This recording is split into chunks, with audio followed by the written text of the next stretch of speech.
Vamos a hacer la segunda entrevista del día de hoy. Vamos a hablar con Luis Campos, investigador del Instituto de Estudios y Formación de la CTA Autónoma, abogado. Luis, ¿cómo te va? Gonzalo y Carolina te saludan desde Ushuaia. Gracias por atendernos. Hola, Gonzalo, Carolina, ¿cómo están ustedes? Bien, ¿vos todo tranquilo? Bien, todo bien. Luis, bueno, estábamos viendo los datos que, bueno, vos siempre los compartís cada vez que aparecen, que, bueno, siempre nos contaste que vienen un poco retrasados los que tienen que ver con los que vienen del CIPA, pero que son datos realmente tenebrosos, porque que casi una película de terror, en cuanto a la cantidad de puestos de trabajo perdidos desde noviembre de 2023 a la fecha. ¿Querés contarnos un poco qué es lo que arrojan estos datos?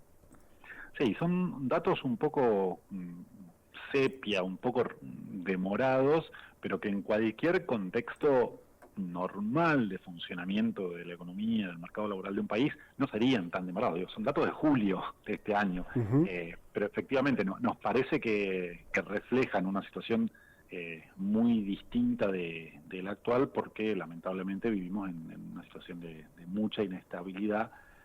Con lo cual efectivamente es una foto un poquito vieja en comparación con la situación que posiblemente esté atravesando en la actualidad. Sí, o sea, perdón. Laboral. O sea, vos lo que estás diciendo es, estamos peor que lo que están reflejando los datos.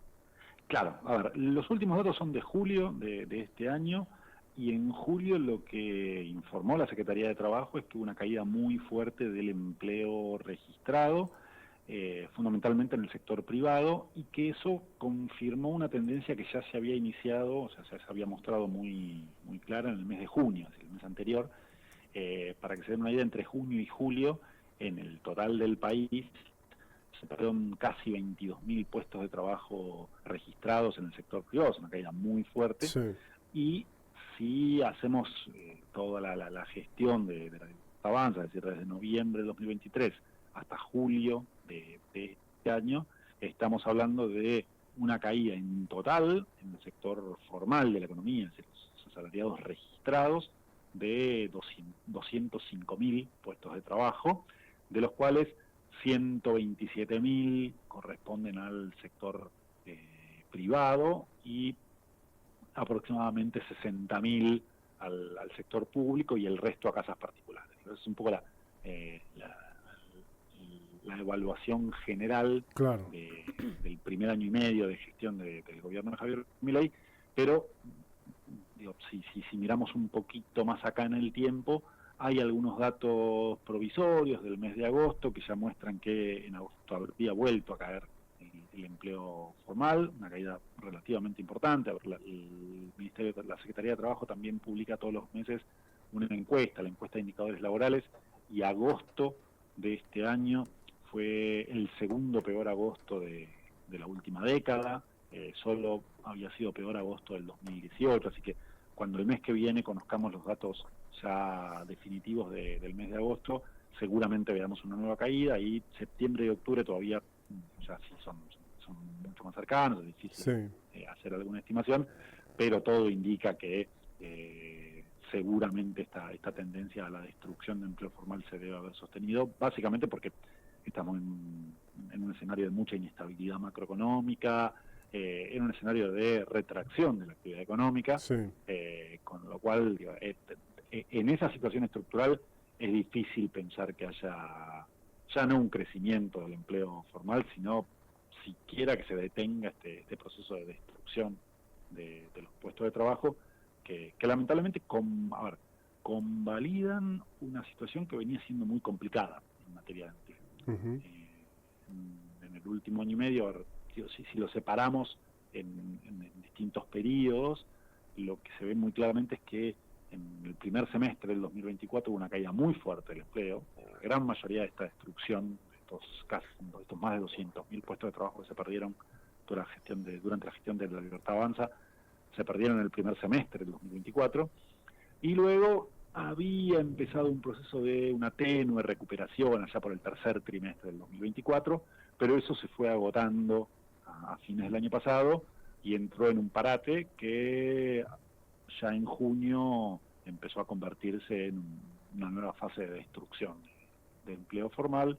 Lamentablemente julio convalidó los datos de junio, no hubo ningún rebote, y todo indica que el segundo semestre lamentablemente va a ser muy, muy complicado para los datos laborales, que en definitiva lo que están haciendo es reflejando la situación que atraviesan muchos trabajadores y trabajadoras. Claro, hay una, yo diría que se interprete lo que digo, si con la política que se está aplicando es lógico que esté ocurriendo esto.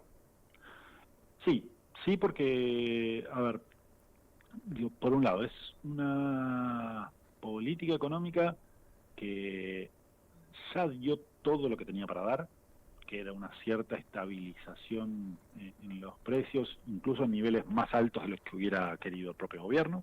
Todavía la inflación está en niveles relativamente elevados para lo que eran las proyecciones del gobierno, mucho más baja que lo que era la norma hasta el 2023. Sí. En ese sentido, todavía parte del apoyo social que todavía puede seguir registrando el gobierno nacional, me parece que está básicamente sustentado en ese dato, pero lo cierto es que en materia laboral esa caída de la inflación se explica en una parte muy importante en un freno en la actividad económica. Con lo cual, si se para la actividad económica, si no hay una estrategia de crecimiento económico, no va a haber crecimiento de empleo. Y esto, no hay magia acá. Si la actividad económica no crece, el empleo no va a crecer. Y esto ya no es solo una afirmación que se puede hacer respecto del gobierno de Javier Milei. La economía en nuestro país no crea puestos de trabajo de manera sostenida desde el año 2012, que es el momento en el cual la actividad económica en nuestro país empezó a frenarse. O sea, Argentina vino de un ciclo de crecimiento muy importante hasta el 2011, y a partir del 2012, con distintos ciclos, distintas fases, algunos años donde crecía la actividad, otros años donde decrecía, pero como tendencia general, el crecimiento se detuvo. De hecho, Argentina va a terminar este año con un producto per cápita alrededor de un 15% inferior al 2011. O sea, la torta que hay para repartir entre todos cayó es un 15% más chiquita que hace casi 15 años. Bueno, y ahí entonces otra pregunta, a ver si vos lo tenés o con tus compañeros de la CTA lo tienen más o menos estudios. Si la torta para repartir es más chiquita, ¿la distribución de esa torta se está convirtiendo también, se está distribuyendo más inequitativamente también que esa misma época? Bueno, que exactamente, son las dos cosas. Es un achicamiento de la torta y al mismo tiempo cambios en los patrones distributivos, que a ver, cuando decimos cómo se distribuye, ahí es más difícil sistematizarlo, porque no es que hay solo 2 porciones, hay muchas porciones, y las porciones van cambiando el tamaño. Entonces, hay algunos sectores, sobre todo los sectores que se comen las porciones más grandes, que en este gobierno, al calor de la apreciación cambiaria, es decir, del abaratamiento del dólar, para ponerlo en términos más populares, se están apropiando de una porción cada vez más importante. Pero al mismo tiempo, dentro de los trabajadores se están dando algunos fenómenos contrapuestos. Por un lado, una de las políticas del gobierno nacional más progresivas, si se quiere, fue el aumento muy fuerte de la asignación universal por hijo, que prácticamente se duplicó en términos reales. Y esto agranda la porción de los que se llevan las porciones más chiquitas de esa torta. Entonces, esto en términos distributivos, cuando por ejemplo buscamos algún indicador que sistematice cómo es la distribución de esa torta, el indicador que más se usa es el coeficiente de Gini, muy, muy técnico, pero ese aumento de la AUH genera una mejora distributiva y que por ahí impacta en los sectores asalariados, o sea, que se ve compensada por la caída del ingreso de los asalariados registrados de menores ingresos, o de los asalariados no registrados, los trabajadores por cuenta propia. Ahí hay una reconfiguración general en materia distributiva, pero lo cierto es que los sectores más favorecidos definitivamente están teniendo un momento muy crítico, muy beneficioso en estos últimos años y medio. Claro, o sea, y lo hablábamos hace un ratito también con la caída de las pymes, que es como la última parte, digamos. Viene la industria, vienen, o sea, de repente los sectores que justamente que hacen exportación, después vienen las industrias que también algunas hacen, pero no todas, y después ya nos venimos a pyme, y eso ya derrama, hoy el sector está prácticamente en baja desde abril, los indicadores, por lo menos de CAME, son así, en negativo absolutamente. ¿Cómo repercute eso entonces? Es que eso va de la mano con la pregunta anterior, Uh-huh. porque aun si al gobierno le saliera bien, aun si el Sí. modelo económico que plantea el gobierno funcionara, es un modelo que tiene algunos ganadores muy claros, que son sectores ligados a la exportación de productos primarios sin mayor valor agregado. Minería, energía, petróleo, agroindustria a gran escala, que son sectores muy importantes para la economía de Argentina, son los sectores más competitivos en el mercado mundial, pero son actividades que por sí solas no demandan mucha fuerza de trabajo. Son Uh-huh. capital intensivos, es decir, para hacer un pozo de petróleo y gas no convencional hace falta una inversión muy importante, pero el impacto en el empleo no es tan significativo. Esto se ve, por ejemplo, en la evolución del empleo en Neuquén en la última década. Uh-huh. Creció más de un 30% el empleo registrado en el sector privado en Neuquén. Eso es vaca muerta, Claro. no tiene mucha explicación. Ahora, en el resto del país, el empleo permaneció estancado, no se movió. De hecho, hasta hubo un pequeño decrecimiento en la Sí. última década en el empleo registrado en el sector privado en Argentina. Y eso lo que te está mostrando es que vaca muerta por sí sola no te mueve el empleo Claro. del país. La segunda provincia que más aumento tuvo en la última década fue Catamarca, que también es minería. Minera, claro. Pero por sí son sectores que son muy importantes por el papel que tienen en generar divisas, la importancia que tienen esas divisas para el desarrollo de un país como el nuestro, que no es un país al cual le sobren los dólares, lo estamos viendo en estos días, no hace falta ni explicarlo. Claro. Todos los días se Pero inyecta. por sí solos estos sectores, si no hay una política estatal que los obligue a tener, por ejemplo, a generar eslabonamientos productivos, a desarrollar, a tener una política de desarrollo de proveedores, y esto se vincula con esto que planteabas de las pymes, donde muchas pequeñas, medianas empresas nacionales podrían estar siendo proveedoras de estos sectores en mejores condiciones que una apertura totalmente sin límites como que la que propone el gobierno nacional. Ahí es donde juega la política estatal. Claro. Bueno, nosotros hablábamos, sí, no, te interrumpo, nosotros hablábamos más temprano con Carolina justamente de, ¿cuánto genera en el entramado pyme vaca muerta, por ejemplo? No hay evidencia, o la evidencia lo que está indicando es que muchas de las cosas que tal vez el entramado productivo local podría proveerle, las están trayendo importadas. A ver, seguramente algo genere. Ahora, lo que está generando, tal como está planteado el modelo actual, y de hecho el punto máximo de esto fue la aprobación del RIGI, la concepción del RIGI. Sí. Ahí prácticamente había, en el proyecto original, de hecho, estas grandes inversiones podían importar absolutamente todos los insumos y no tenían ningún tipo de obligación en materia de desarrollo local. Luego esto con el texto final se terminó morigerando un poco, pero apenas un poco. Y de vuelta, cuando vemos los datos agregados, lo que vemos es que estos sectores que son los grandes ganadores del modelo actual, no están sirviendo, no están bastando por sí solos para reproducir las condiciones de vida de la población de nuestro país.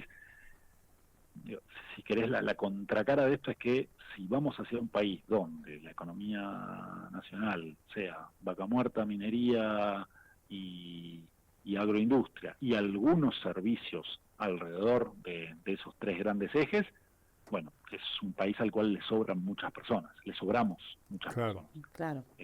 Y ese es un problema serio porque en el Excel de muchos funcionarios del gobierno, esas muchas personas tendrían que buscarse su propia ocupación o, en el peor de los casos, emigrar. Y eso no va a pasar.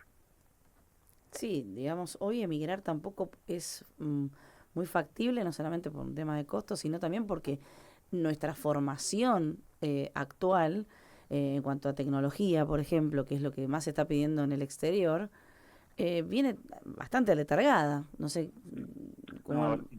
ver, nadie lo plantea en esos términos, yo lo planteo en términos un poco extremos. A ver, Digo, mm, mm, eh, la decisión de emigrar es una decisión en la cual el componente económico es solo uno, pero dejar atrás tu sí, familia, sí, dejar atrás... socialmente eh, es terrible, digo, claro. es una decisión que involucra un montón de otros factores, lo cual hace que toda esa población, que para el actual modelo económico en realidad es población sobrante, digo, no es población, no tiene un papel central en el entramado productivo, en el entramado económico, que está convalidado, que está, incluso te diría, hasta impulsado por las políticas públicas.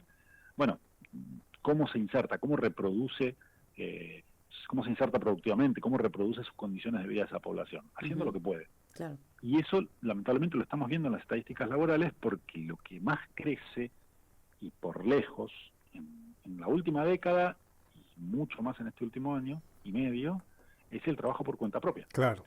que es la contracara de todo este proceso. O sea, si hay una caída del empleo formal, si las pymes están tecleando y tenemos un proceso de destrucción de pymes, bueno, ¿qué va a hacer toda esa gente?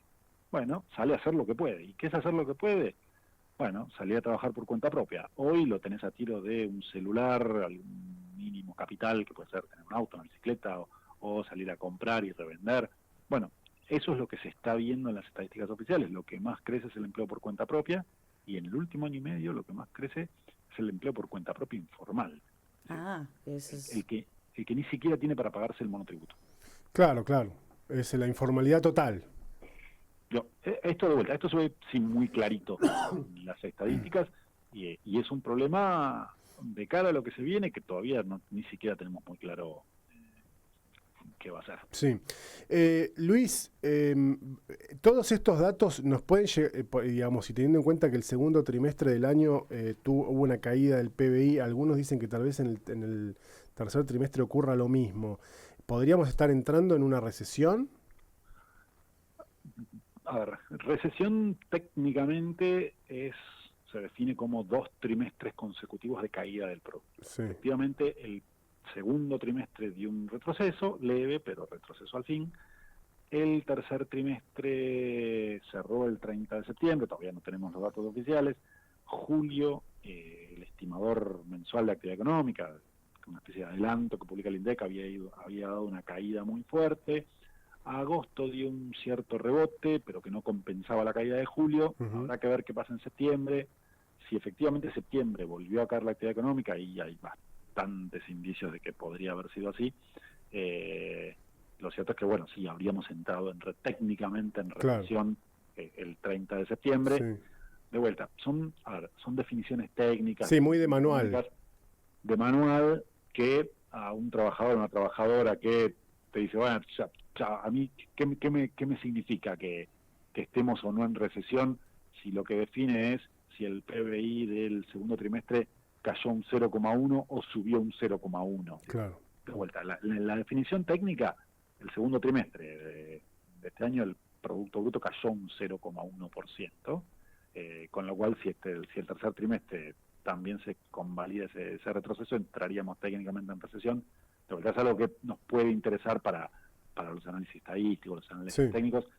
No es algo que le cambie la vida al trabajador de a pie. No, claro, claro. Porque la diferencia entre que caiga un 0,1 o crezca un 0,1 no es sustancialmente lo que importa, sino ver si efectivamente en algún momento se puede recomponer algún escenario que permita establecer una senda de crecimiento sostenido en el mediano y largo plazo, que es algo que hoy parece ciencia ficción. Claro.